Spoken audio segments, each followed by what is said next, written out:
The End of the Story. Written by katydid. Dubbed by Melberry Stars.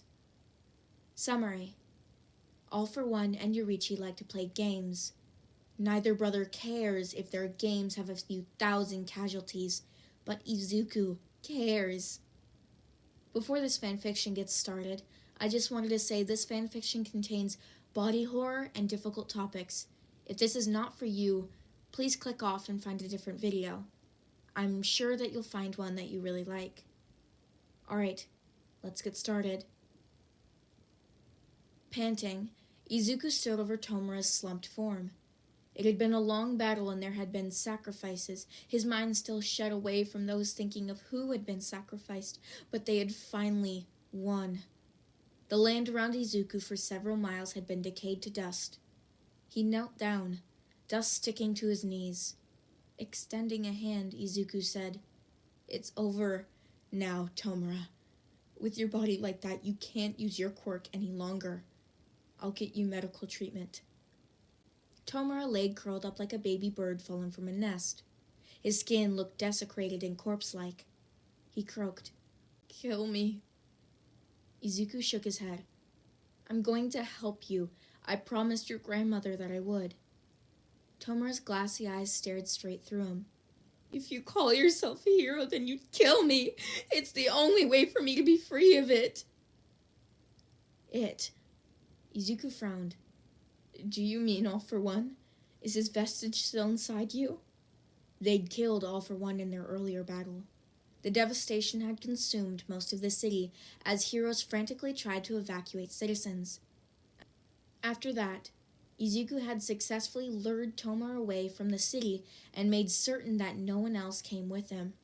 His friends would be angry at being left behind, but he couldn't lose anyone else. All for One laughed in the end as he dragged as many heroes as possible to the grave with him. Izuku did not like to think of any part of the villain still lingering. "We'll find a way to get All for One out of you.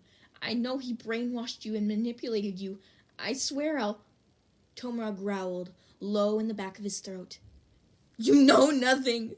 This world will burn. Death will be merciful compared to what is to come." It did not sound like another futile threat from an angry, cornered villain.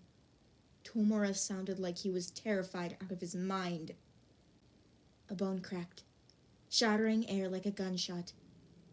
Izuku had heard that sound up close and personal many times. Out of habit, he looked down at his outstretched arm. But the sound had not come from him. Tomura's body twisted like a pretzel as more bones cracked. Something black and inky oozed out of his eyes and shot up like a geyser. Izuku leapt forward, but he was too late. A shower of blood struck him across the face. Tomura screamed one more time, then went silent. Izuku's blood-stained hand held in the air uselessly as the darkness coalesced into a human shape. All for One stood over the corpse of his former student, or as close as he could come, standing with nothing but a mist below his waist. Tentacles poked out of the swirling shadows. The villain looked as young and healthy as he had post-regeneration. With curly white hair, his skin contained the night sky, with a mixture of galaxies swirling under the surface. His eyes did not seem to be any color than a visible spectrum. They sucked in all surrounding light in the manner of a pair of black holes. Izuku's vision swirled. He felt his feet lift off the ground, although he hadn't used float. He barely stopped himself from flying over the villain. His heart beat loudly. This couldn't be happening. All for One had been on the verge of Japan off the map before his first defeat. Now, he radiated even more terrifying aura. It filled Izuku with rage and an unwanted fear, and something itchy under his skin. With all his willpower, Izuku raised a shaking fist. He completely believed he was about to die. Izuku lacked the strength to face All for One again, especially after the last battle had left him exhausted and injured all over. But he did not have the energy to run either. If he attacked before the villain had time to completely reform his body, he might have a chance.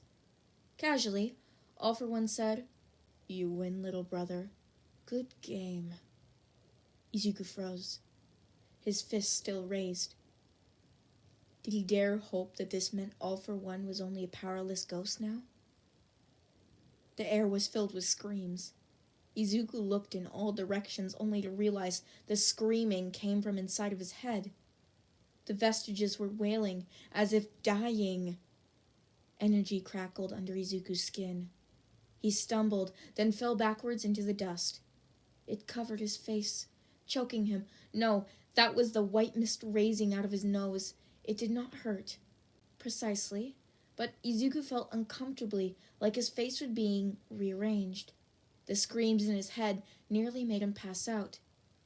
Then it was over. Izuku's head was silent again. Yoichi's ghost stood over him, except more solid than ever before. The first One for All user's hair glowed like midnight. Tiny stars swirled under his skin like a million freckles. "I finally beat you for once, big brother," Yoichi said cheerfully, his hands in his pockets. Yeah, don't be a sore winner," All for One sniffed. He did not seem quite there, as if he had too much presence for the world to contain. "You got lucky. If you hadn't somehow gotten my egg on your side, you never would have found a vessel capable of handling enough power to beat my puppet." Egg? Izuku couldn't figure out why All for One looked at him when saying that. He couldn't figure out what All for One had for eyes, except had neither pupils nor irises. Izuku shivered. Even this small movement felt difficult with his body being so heavy. "Like you don't gloat far more than me when you win." Yoichi laughed. "Heroes and Villains was a fun game. What do you want to play next?" All for One tapped his chin. "How about Aliens and Pirates?" "I pick Pirates.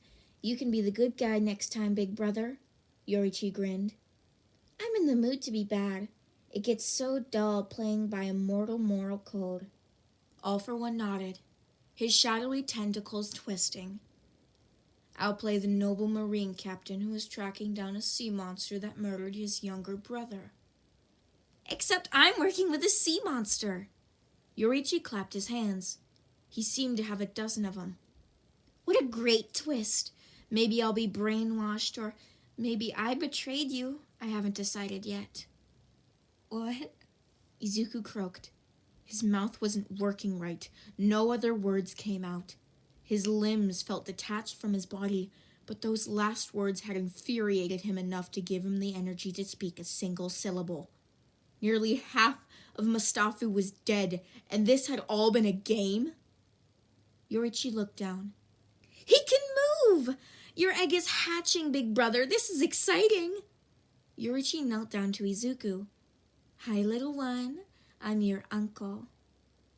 "No, you're not," Izuku slurred, ready to tell Yoichi where he could stuff his smile. Having endured enough shocks today, Izuku's brain refused to understand what he was hearing. "If you were human, your brain would have melted out of your ears from the sound of my true voice," Yoichi said. "That's what happened to numbers 2 through 7. They were fun toys, but not very durable. Maybe you can play with us next time." All for One knelt down on Izuku's other side. "He can see and hear us. I'd say that's a good sign that the shell is cracking." Izuku tried to speak again, but a tingling running down his body straight to his tongue stopped him. He thrashed and writhed on the ground. 1 second, he felt like a disemboweled ghost floating in nothingness, with no form. The next, he felt mad energy bouncing all over, eating its way from under his skin. He groaned. Yoichi asked, "You got him off a mortal woman. How did she live long enough?" "Oh, she didn't," All for One shrugged. "I brought her back to life a dozen times during the pregnancy. She lost at least a few memories, and her nerves have never been quite recovered." "Even so, I doubt it would have worked if he hadn't been such a natural at keeping himself locked in.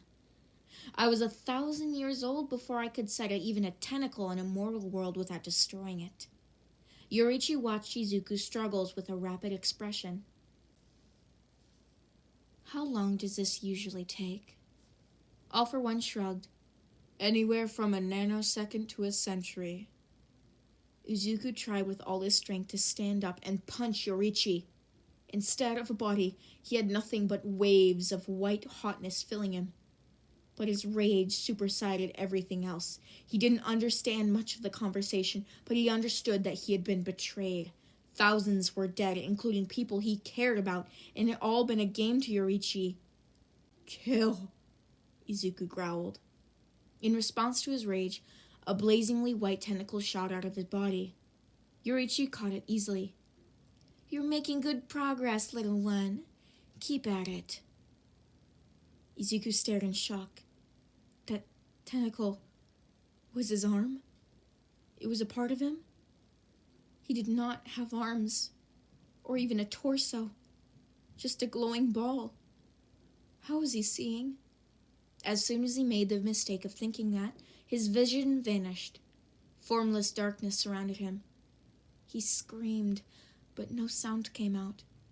Distantly, Yoichi said, He's hurting, big brother. All for One's faint voice replied, Maybe he's still too underdeveloped. He's only been an egg for 16 years. Has it really been that short of a time? Yoichi asked. It's not healthy for a baby to be born so prematurely. Maybe we should come back later. All for One said, I agree. I was too impatient. My child can play with us on our next game. Izuku felt something, like a touch on his head, except he no longer had a head. More like a similar type of energy with his own brushed against him. Then the light vanished. Izuku lay on the dusty ground, alone, completely naked. He'd sunk into the crater in the ground. Whatever those monstrosities had been, they were gone, and no longer threatened the world. He reached up, his hand towards the sky, counting 5 fingers. He could move his arms and see. It nearly made him faint from relief. Except a nagging terror in the back of Izuku's mind demanded, what did they mean? Come back later. Notes. To summarize, All for One and Yoichi are eldritch abominations who show up on mortal worlds to play games as ways to starve the boredom from eternity. Their games usually have a good bit of the world destroyed. Izuku's All for One's son, although since he has not transformed into an eldritch horror yet, All for One views him as more of an unborn egg than a baby. The good news for Izuku is that it will take a few hundred years before his father and uncle return to get him. The bad news is that he'll be experiencing some changes over the period.